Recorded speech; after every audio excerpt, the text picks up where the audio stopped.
हरे कृष्णा दोस्तों, आज मैं आपको बताने वाला हूं कि पर्टिकुलर अगर आप स्पाइसेस का बिज़नेस स्टार्ट करते हैं, मतलब कि अपना एक छोटा बिज़नेस मसाला बिज़नेस करते हैं, तो मशीन लगाने के बाद में इसे सेल कैसे करना है। बहुत अच्छी स्ट्रेटेजीज बताऊंगा कि मार्केट में आप अपने प्रोडक्ट को कैसे एस्टैब्लिश कर सकते हैं। देखिए, ये एक प्रोडक्ट है जो कि फ्रिक्वेंटली एंड कन्वीनियंस गुड माना जाता है, जिसकी जो डिमांड है वो हमेशा बढ़ती रहती है। इस तरह के प्रोडक्ट को हम मैच्योर स्टेज में रखते हैं, कभी भी डिक्लाइन स्टेज में नहीं जाता है, क्योंकि अगर आप इस प्रोडक्ट को देखेंगे तो आने वाले कई सौ सालों से ये चला आ रहा है मसाला बिजनेस, और कई सौ सालों तक चलेगा जब तक हम इसे यूज़ करते रहेंगे। तो इस बिज़नेस की डिमांड तो कभी ख़त्म होने की नहीं है।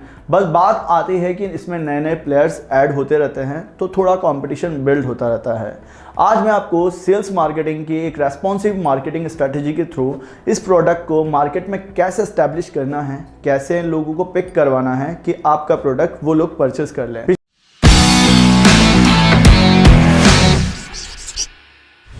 देखिए, कोई भी जो 0 से 1 जाता है प्रोडक्ट, जो नया होता है, उसकी अवेयरनेस क्रिएट करवानी पड़ती है कि पब्लिक को पता हो, कस्टमर समझें कि ये प्रोडक्ट क्या करता है।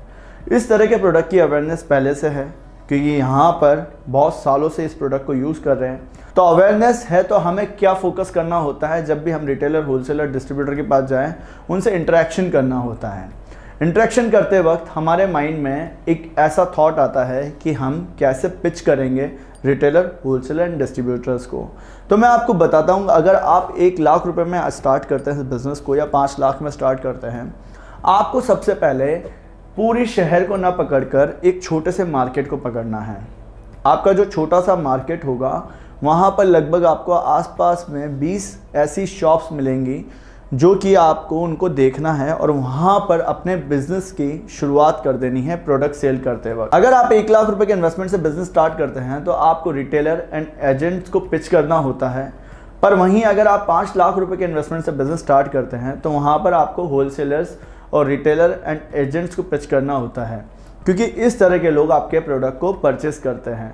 देखिए, एजेंट कौन होते हैं? ये होते हैं, जब भी कोई माल बनता है तो प्लांट से वो सीधा मार्केट में जाते हैं कमीशन के बिहाफ पर सेल करने हैं। उसी तरह से रिटेलर्स कौन होते हैं? जो रिटेलर जो मार्केट के रिटेल आउटलेट पर प्रोडक्ट को सेल करते हैं फाइनल कस्टमर्स तक। तो आपको यहाँ पर अपनी एक लॉयल्टी क्रिएट करनी है। जब भी आप 20 शॉप का एक मार्केट सेलेक्ट करते हैं बिजनेस में, तो वहाँ पर आपको लगभग 20% का कन्वर्जन मिल जाता है। उस कन्वर्जन के बिहाफ पर अगर आपको 4 दुकानदार मिल जाते हैं, 20 दुकानों पर जाते हैं जब आप माल को लेकर, तो आप मल्टी लेवल में अपने प्रोडक्ट को स्टैब्लिश कर सकते हैं उनके पास में।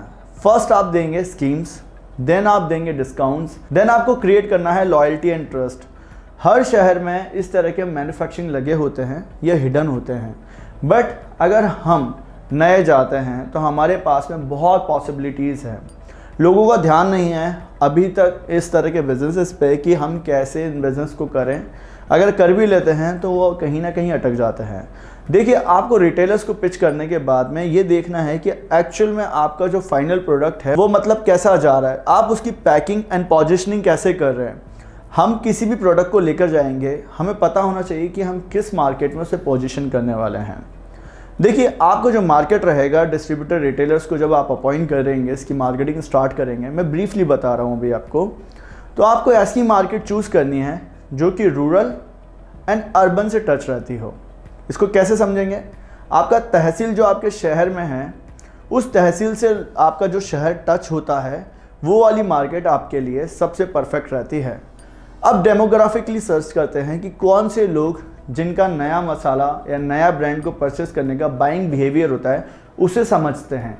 क्योंकि कंज्यूमर जो बाइंग बिहेवियर अगर हम स्टडी करते हैं मसाला बिजनेस में, तो वहाँ पर आता है कि एक ऐसा मध्यम वर्गीय इलाका होना चाहिए आपके शहर में, जहाँ पर एवरेस्ट, एमडीएच, इस तरह के जो प्रोडक्ट्स हैं वो लोग नहीं परचेस करते हैं, क्योंकि यहाँ पर क्वालिटी मैटर नहीं करती है। यहाँ पर मैटर करता है क्वांटिटी एंड प्रॉफिट। रिटेलर भी प्रॉफिट मांगता है, कस्टमर भी प्रॉफिट मांगता है, कम पैसे में वो ज़्यादा प्रोडक्ट चाहता है। तो आपको ऐसी मार्केट सेलेक्ट करनी होती है। डिस्ट्रीब्यूशन नेटवर्क को समझाते वक्त मैं आपको 5C समझाता हूँ कि आपको सबसे पहले इन 5C से काम करना होता है। देखिए, आपके कस्टमर्स कौन हैं?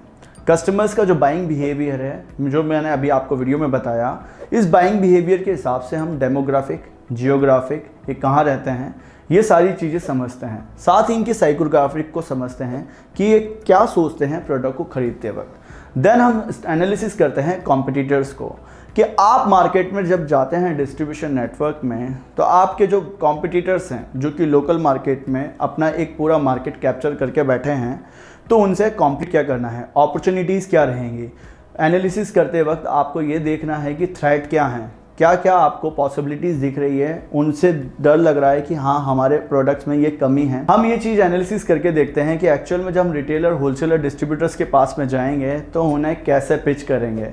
क्या हम अपनी वीकनेसेस के कारण ही उनसे पिच नहीं कर पा रहे हैं, क्या थ्रेट है हमारे मन में, क्या अपॉर्चुनिटीज़ हमें दिख रही है और हमारी स्ट्रेंथ क्या है। ये सारी चीज़ें अगर आप देखते हैं तो एक रिटेलर, होलसेलर, डिस्ट्रीब्यूटर का नेटवर्क आप अच्छे से बना पाते हैं। देन हम आते हैं कोलैबोरेटर पर। आपका कहीं ना कहीं कनेक्शन बन ही जाएगा, एक रिटेलर के साथ में या होलसेलर के साथ में या एजेंट्स के साथ में। आप किसी भी लेवल पर कनेक्शन बना पाते हैं, कुछ लोगों को अपने साथ में जोड़ पाते हैं, तो उनके साथ में कोलैबोरेट करेंगे, जिससे आप क्या होगा, आपका प्रोडक्ट जो प्रोडक्शन पर बन रहा है, आपके घर में बना हुआ रखा है, उसे आप आगे सेल कर पाएंगे। इसके बाद में होता है क्लाइमेट। देखिए, हम ये बात करते हैं कि जो कॉन्टेक्स्ट रहता है, जो बैकग्राउंड रहता है पिछला इस बिज़नेस का, जो लोग कर रहे हैं, वो लोग हमेशा क्या करते हैं, डिमोटिवेट करते रहते हैं। बट हम क्या करते हैं, हम अपॉर्चुनिटीज़ पर देखते हैं कि भाई मार्केट में इस तरह के प्रोडक्ट की डिमांड है, मैं भी इस बिज़नेस को करूँगा। तो आप उस बिज़नेस में आते हैं और बैकग्राउंड को फाइंड आउट करते वक्त एक लॉयल्टी एंड ट्रस्ट बिल्ड करते हैं लोगों के साथ में, जिससे आपको उनसे आगे निकलने का मौका मिलता है। अब नेक्स्ट लेवल पे आप समझिए कि जब मसाला बिजनेस है तो इसके फाइनल प्रोडक्ट कुछ अलग अलग तरह से मार्केट में चलते हैं।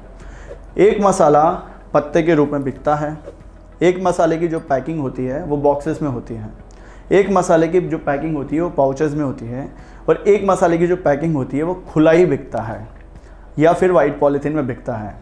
तो ये जो फाइनल स्टेजेस में लोग क्या करते हैं, अपने मार्केट को समझते हैं और उस हिसाब से पैकिंग करते हैं। हर जगह आपका ये बॉक्सेस वाला प्रोडक्ट नहीं चल पाएगा, हर जगह आपका पॉलीथीन वाला प्रोडक्ट नहीं चल पाएगा, हर जगह ये जहाँ पर आप ब्रांडिंग करके रखते हैं वो मार्केट आपको नहीं मिल पाएगी। तो आप खुला भी मसाला बेच सकते हैं। जो बल्क में ऑर्डर आते हैं आपके पास में, टन और टन ऑर्डर देते हैं लोग जब अपना बिज़नेस स्टार्ट करते हैं, तो वो करते हैं पैकिंग टू सेलिंग। तो इस डिस्ट्रीब्यूशन नेटवर्क में आपको समझना है कि आपको अपने प्रोडक्ट की पैकेजिंग पर ध्यान देना है। स्टार्टिंग में मार्केटिंग एंड रिसर्च से आपको सारी बातें क्लियर हो जाएंगी। आप हमारे कोर्सेज में समझेंगे तो अलग अलग स्टेजेस में इस बिज़नेस को करा जाता है। हर एक तरीका है आपको ग्रो कराने का। बस आप इस बिज़नेस में आते हैं तो बिज़नेस करना सीख लीजिए, नहीं तो आप इस बिज़नेस में फंस जाएंगे। या किसी भी बिज़नेस में कर रहे होंगे, छोड़ा होगा, हर बार बदल रहे होंगे, तो कहीं ना कहीं उसमें जाने के बाद में आपको रियलिटी पता लगती है। तो इस बिज़नेस में आने से पहले रियलिटी पता कर लीजिए।